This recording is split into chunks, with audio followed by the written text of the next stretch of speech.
Hey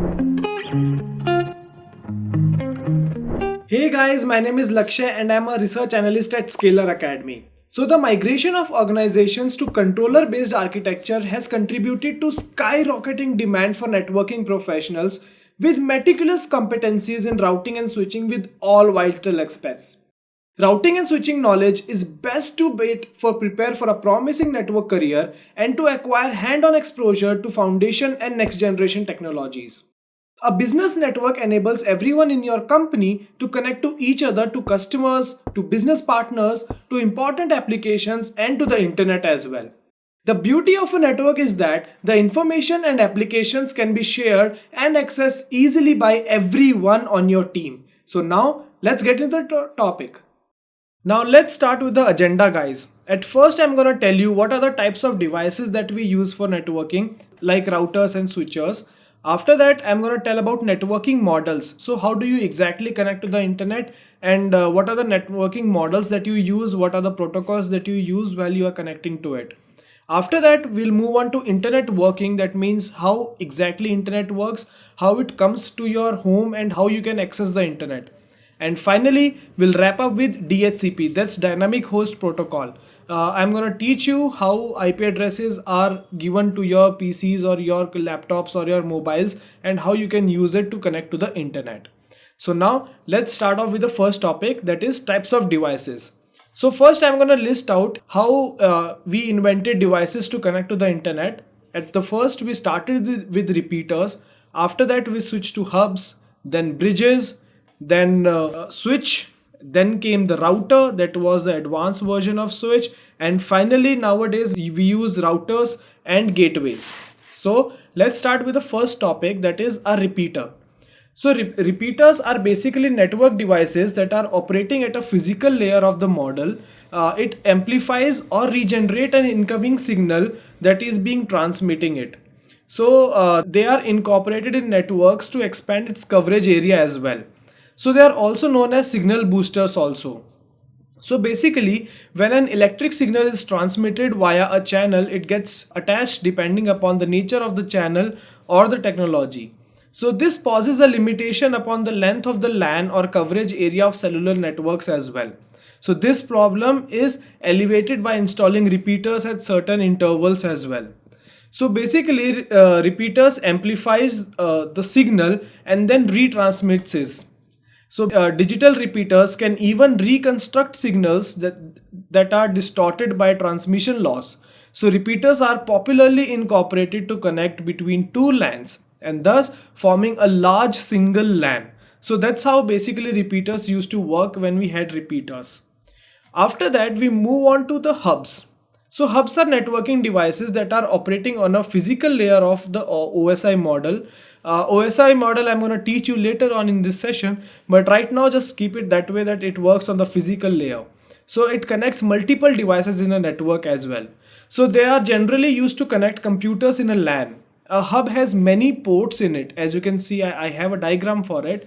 So a computer which intends to be connected to the network is plugged in on these ports. So when a data frame arrives at a post, it is broadcast to every other port without considering whether it is designated for a particular designation device or not. So hub is basically broadcasting. A hub cannot filter data as well. It is a non-intelligent network device that sends message to all the ports. It primarily broadcasts messages, so the collision domain of all the nodes connected through the hub stays one only. So the transmission mode that it uses is a half duplex. We have some terms called as half duplex, full duplex, and multicast and broadcast. After this, collisions may also occur during setup of transmission when one or more computers place data simultaneously in the corresponding ports as well. So since they lack intelligence, to compute best path for transition of data packets are inefficient, and wastage also is there. So they are passive devices that don't have any software associated with it. So that's how we stopped using hub. After that hub, we came across bridge. So that's how bridge is like. It is basically a hub with a certain level of intelligence. So they are used to connect two subnetworks that use interchangeable protocols. It combines two LANs to form an extended LAN. The main difference between the bridge and repeater is that the bridge has a penetrating efficiency. A bridge accepts all the packets and amplifies all of them to the other side as well. The bridge are intelligent devices that allow the passing of only selective packets from them. A bridge only passes those packets addressed from a node in one network to another node in another network. So, how exactly a bridge performs? So, suppose a bridge receives all the packets from a frame, like in a packets or a frame from both LAN, as you can see in the diagram A and B. So, a bridge also builds a table of addresses from which it can identify that the packets are sent from which LAN to which LAN. So, that's how it gains intelligence. The bridge it can also discard or send all the packets that come from a LAN to a certain LAN. So A sent to a computer. For example, in this diagram, one computer is in LAN A and one computer is in LAN B. So if you send a signal from computer A to computer B, so that's how bridge sends the signal. So that's how basically bridges work. So when we had some limitations on bridges, then there came the switches. So switches are basically nowadays also we use switch. It's a bridge with a more intelligent thing. So switches are networking devices that are operating at layer 2, that is data link layer of the OSI model. So they connect devices in a network and use packet switching to send, receive or forward data packets or data frames over the network as well. So a switch has many ports to which computers are plugged in. So when a data frame arrives at any port of a network switch, it examines the designation address, performs necessary checks, and sends the frame to the corresponding device. Also supports unicast, the signal may be multicast, as well as broadcast communication as well. So depending upon what data is sent where, it can broadcast or multicast depending upon the situation. So like a switch operates in layer 2, yeah, which I told you before. So it's an intelligent network device that can be conceived as multi-port network bridge. It has more ports than bridges. Instead of using IP addresses, it uses MAC addresses. So MAC addresses are basically, those are the permanent addresses of any device that connect to the internet. So it uses packet switching technique to receive or forward data from source to destination. It supports unicast, multicast, all the communications. But here the transmission mode is full duplex. So duplex means there can be two-way communication. So that's what duplex is. Okay, and switches are also active devices. They are equipped with network software and network management capabilities. Switches can also perform error checking before forwarding any data to the destination port. So that's what makes them intelligent. They filter all the connection between everything. So after switch has some limitations because it cannot be used in wide area networks. So there came a concept of routers. So routers are networking devices that are operating at third layer of the OSI model. Again, keep this OSI model to yourself now. I'm going to explain you what exactly it is and then everything will come together. So they are responsible for receiving, analyzing and forwarding data packets among the connected computer networks. So when a data packet arrives, the router inspects the destination address first. Then it consults its routing table to decide the optimal route and then transfers the packet along its route. So that's what made it very impressive to use routers everywhere. So it connects different networks together, different LANs, WANs, MANs together, and it can send networks from one LAN to another LAN as well. So it transfers data in the form of IP packets, not in the data frames or not in the frame or not in the normal packets. It is IP packets that are very secure. In order to transmit data, it uses IP addresses that are mentioned in the destination field on the IP packet. So IP address has some packets and it has different forms in which we can fill it. So that's how routers work, and they are very intelligent while routing, and they have even firewalls as well. And because of all these things, routers are much more expensive than other networking devices, like we discussed hubs, bridges and switches. So we have a variety of routers here. So as you can see in the diagram, there's certain kind of router, and that's how interconnection between the router occurs. Okay, and now after all this, we have different types of routers. So the first one we have is wireless router. So as the name suggests, they provide Wi-Fi connection, Wi-Fi devices like laptops, smartphones, etc. They can also provide standard Ethernet routing as well. For indoor connections, the range is 150 feet maybe, while it's 300 feet for outdoor connections. So that's how wireless routers work. After that, we have broadband routers. They are used to connect to the internet through telephone and to use voice over internet protocol, or we call it as VoIP technology, for providing high speed internet accesses. They are configured and provided by the internet service provider, that is ISPs. Even ISP also I am going to explain you later on.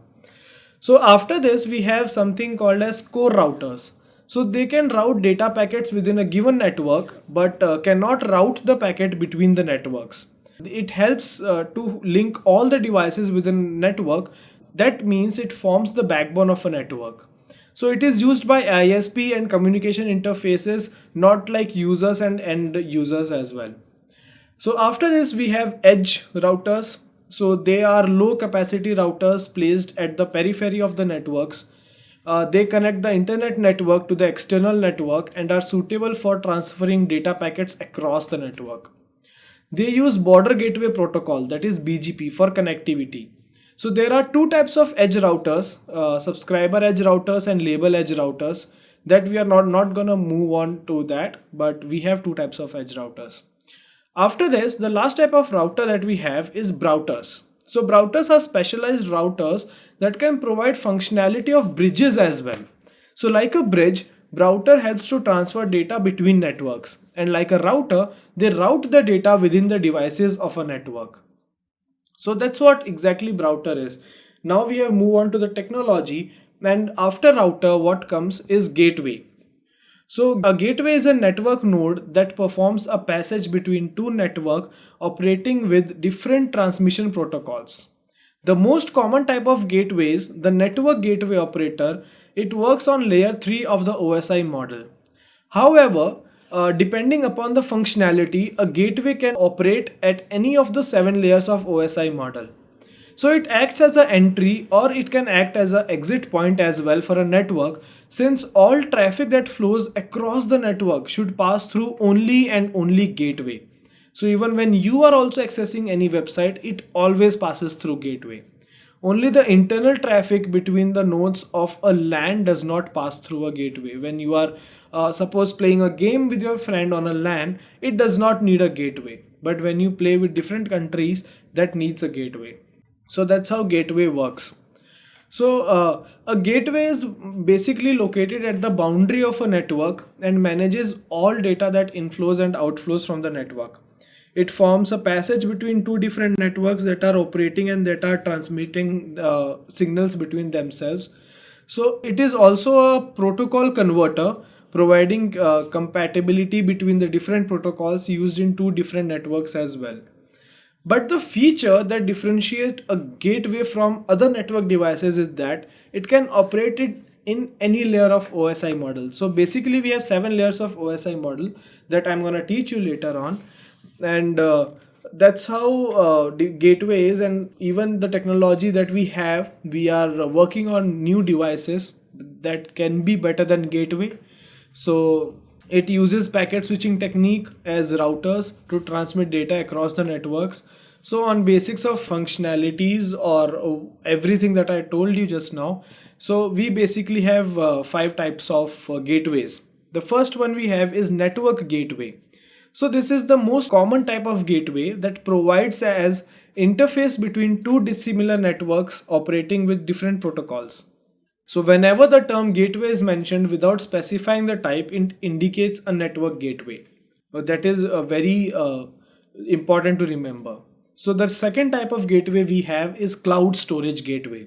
So it is a network node or server that translates storage requests with different cloud storage service. It can be API calls such as a simple object access protocol or representational state transfer or REST, anything. It facilitates interrogation of private cloud storage into applications without necessitating transfer of the applications into any public cloud, and it can also use for simplifying data communication as well. So that's what cloud storage gateway is. Next we have is Internet to Orbit Gateway. We also call it as I2O. It connects devices on the internet to satellites and spacecraft orbiting the Earth. Two prominent I2O gateways are Project HERMS, that is HERMES, and Global Educational Network for Satellite Operations, that is GENSO. GENSO everyone must have heard about. So that's what I2O gateway is. Next we have is IoT gateway, that is Internet of Things gateway. So IoT gateways assimilates sensor data from IoT devices in the field of translates between sensor protocols before sending it to the cloud network. They connect to IoT devices, cloud network and user applications.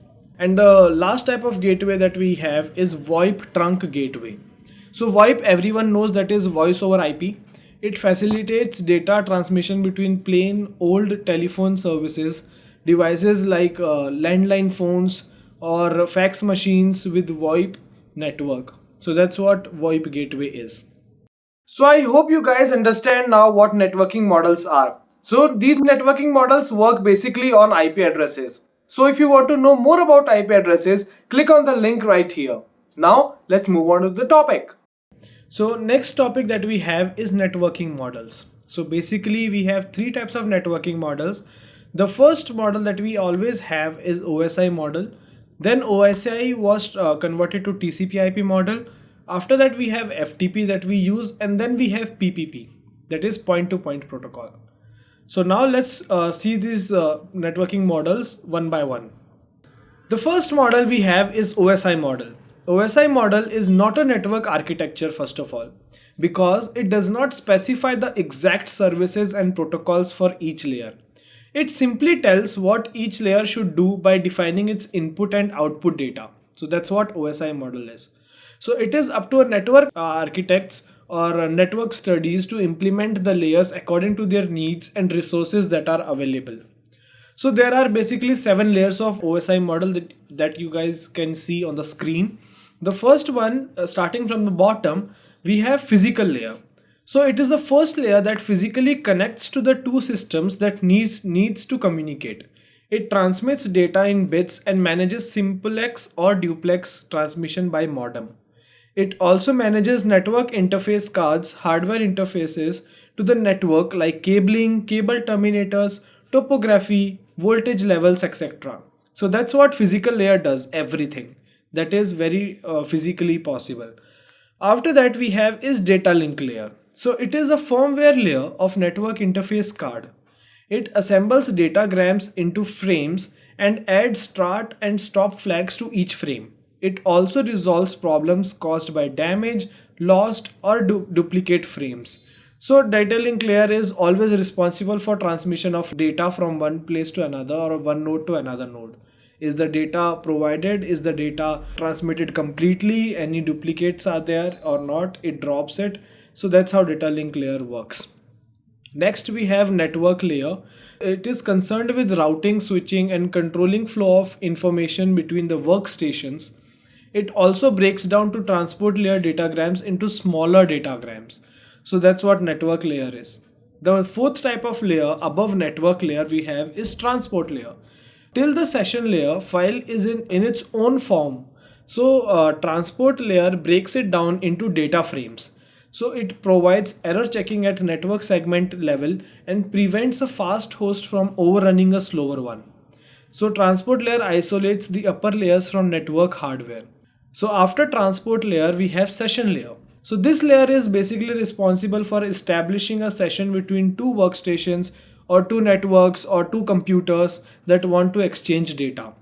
After that we have presentation layer, that is the second most important layer. So this layer is concerned with correct representation of data. That means its syntax, semantics of any information, how it should be provided. It also controls file level security and is also responsible for converting data to network standards. So at the end we have application layer. So it is the topmost layer of the network that is responsible for sending application request by the user to the lower levels. So typically application include file transfer, email, remote login, data entry, etc. or maybe it can be anything. So it is not necessary for every network to have all the layers. For example, a network layer is not there in broadcast networks. So when a system wants to share data with another workstation or another computer or send a request over the network, it is received by application layer always. So data then proceeds to lower layers after processing till it reaches the physical layer. At the physical layer, the data is actually transferred and received by the physical layer of the destination workstation. So there, the data proceeds to the upper layers after processing till it reaches application layer. So that's how basically OSI model works. And in application layer, data or request is shared with the workstation. So each layer has opposite functions for source and destination workstations. For example, if I take one more example, data link layer of the source workstation adds start and stop flags to the frames. But the same layer of the destination workstation will remove the start and stop flags from the frames. So that's how every communication works. These are only the protocols.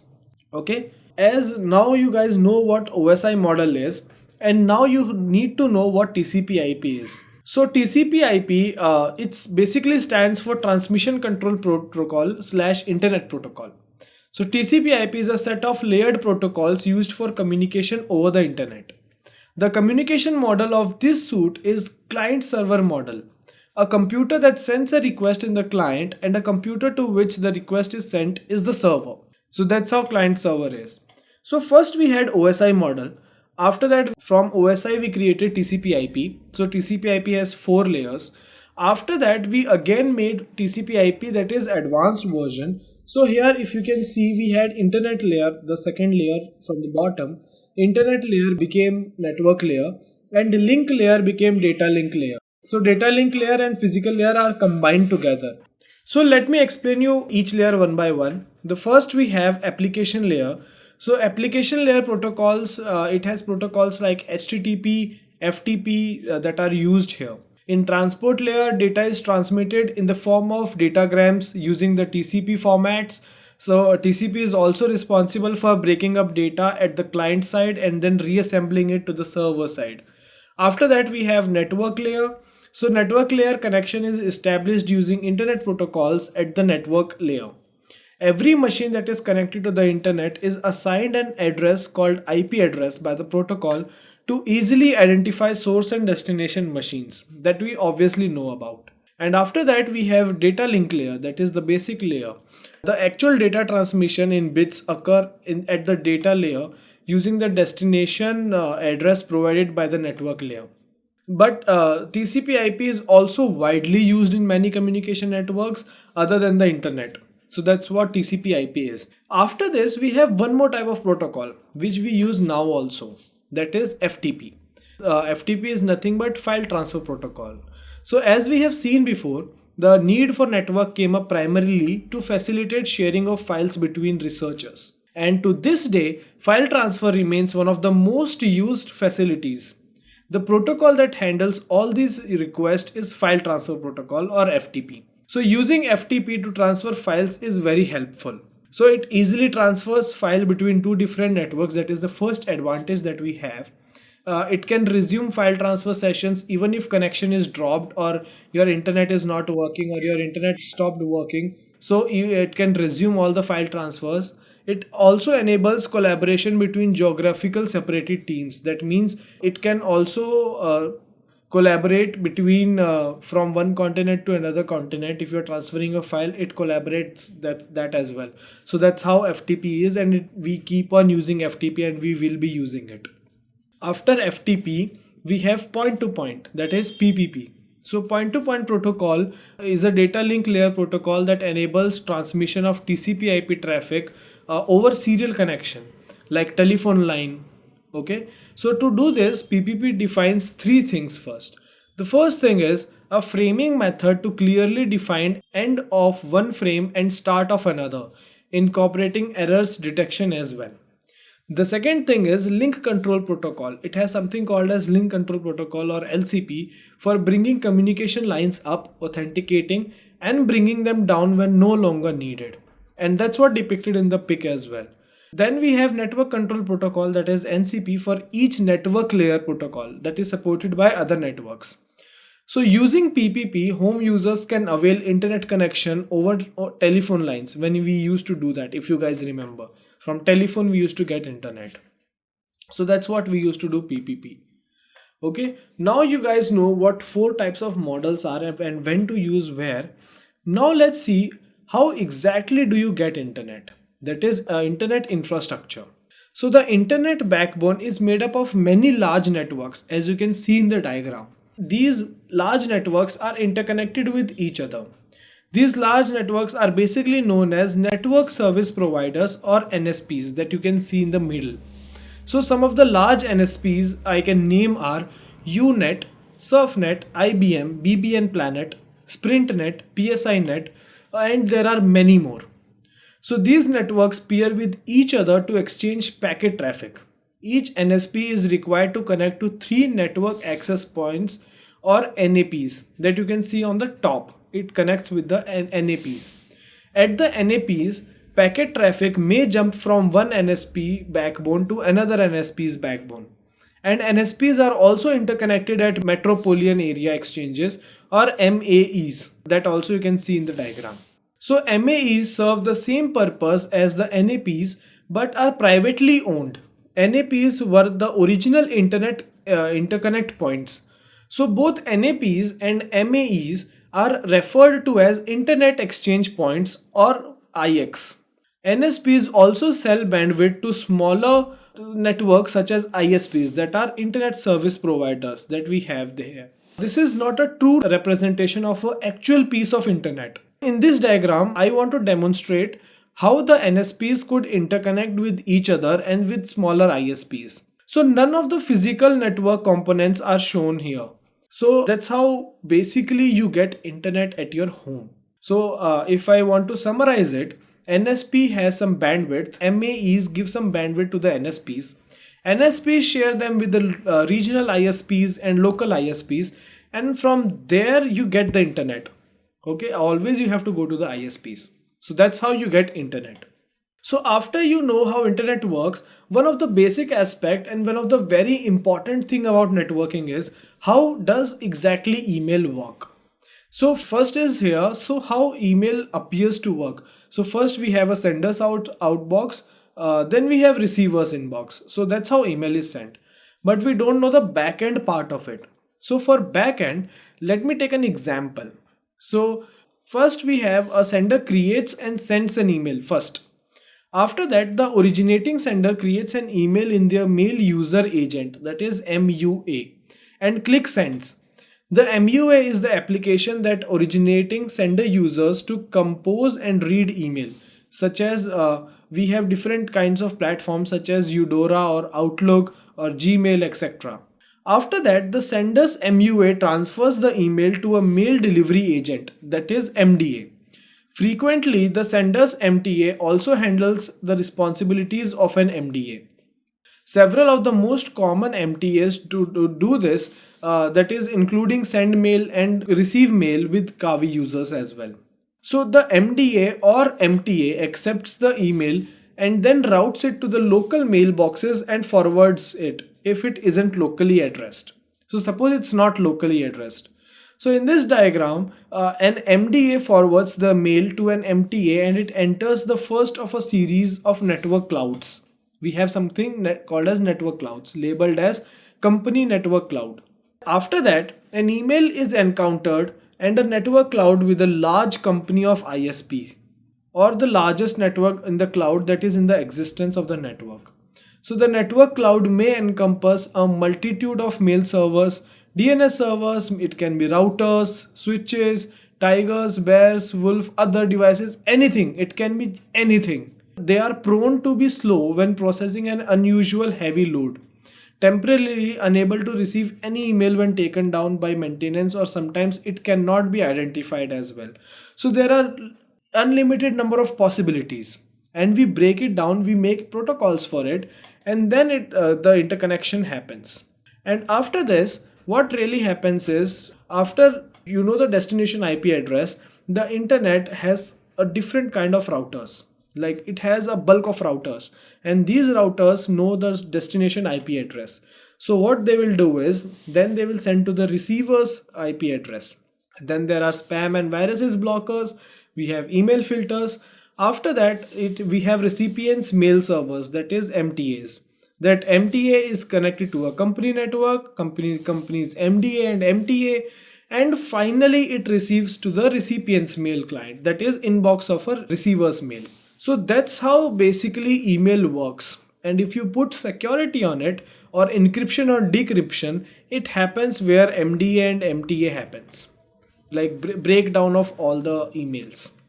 So that's how basically email works, and it is very important to know, guys, how it really works.